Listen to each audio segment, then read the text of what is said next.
Hai, Assalamualaikum warahmatullahi wabarakatuh. Apa kabar anak-anak hebat kelas 6? Pada kali ini kita akan membahas tema 1, Selamatkan makhluk hidup, di subtema ke-1, Tumbuhan sahabatku, pada muatan pelajaran ilmu pengetahuan alam. Sebelum kalian memulai pelajaran ini, marilah kita berdoa agar ilmu yang kalian dapatkan bermanfaat. Perkembangbiakan tumbuhan. Setiap makhluk hidup berkembang biak untuk melestarikan jenisnya, dan perkembangbiakan tumbuhan itu ada dua, yaitu perkembangbiakan generatif dan perkembangbiakan vegetatif.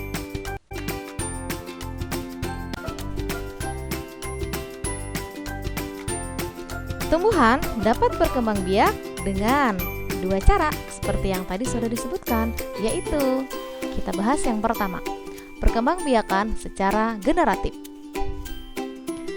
Perkembangbiakan generatif atau secara kawin adalah perkembangbiakan yang terjadi melalui proses penyerbukan dan pembuahan atau melalui peleburan sel kelamin jantan dan sel kelamin betina.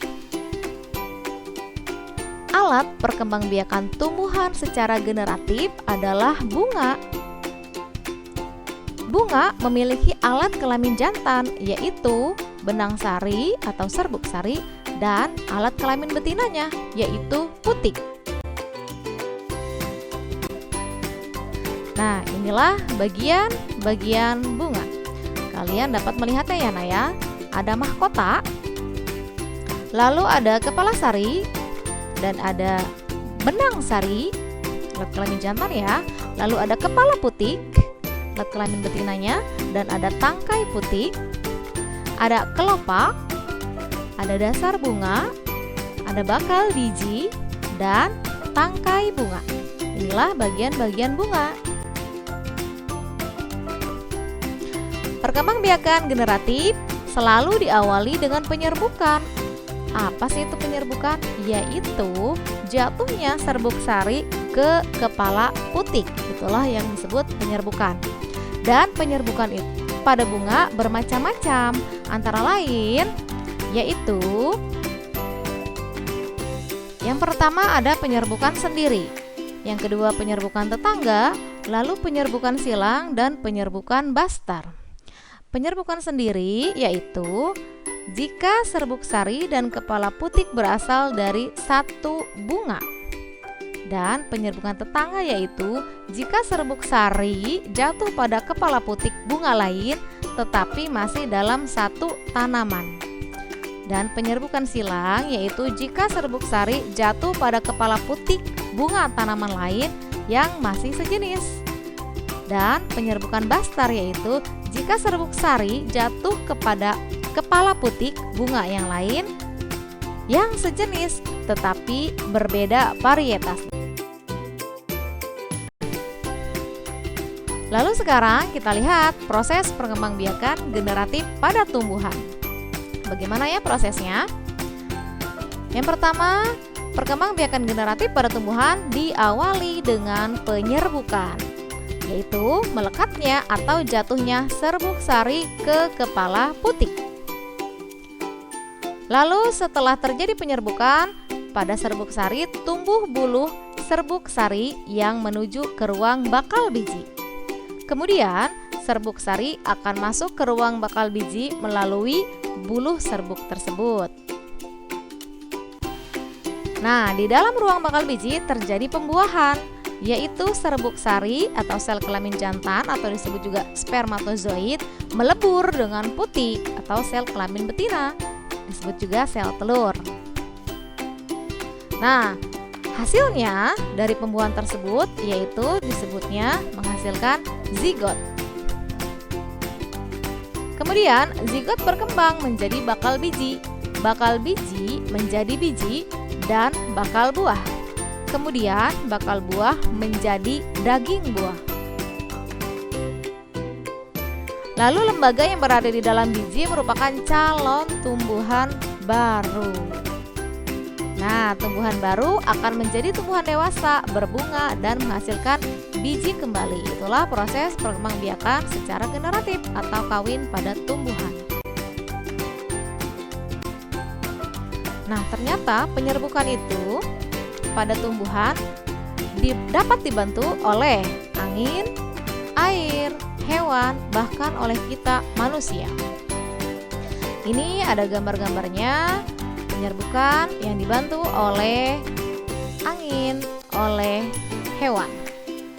Contohnya ya, lebah membantu penyerbukan pada bunga. Burung kolibri membantu penyerbukan bunga. Kupu-kupu membantu penyerbukan bunga. Dan ada angin yang membantu penyerbukan tumbuhan jagung, padi, dan gandum. Nah, sekarang kita yang kedua, yaitu perkembangbiakan vegetatif pada tumbuhan.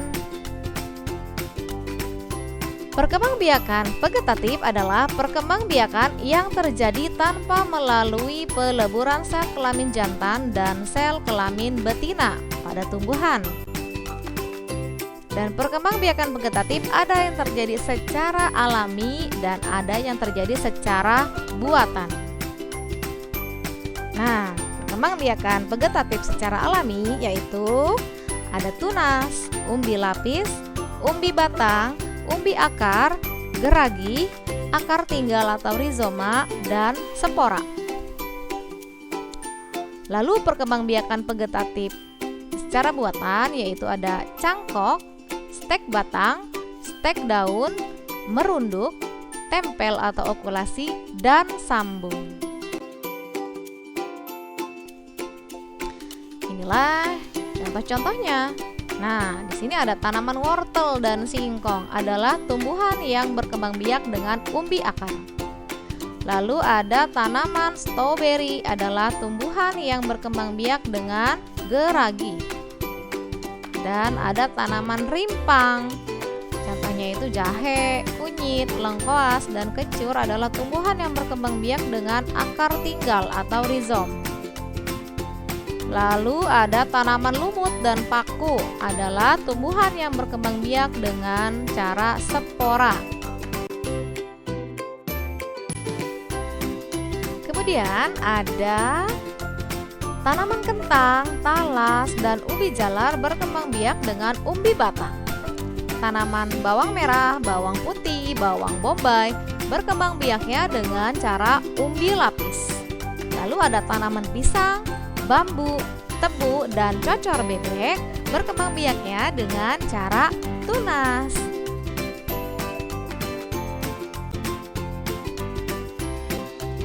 Nah, itulah penjelasan tentang perkembangbiakan tumbuhan secara generatif dan secara vegetatif.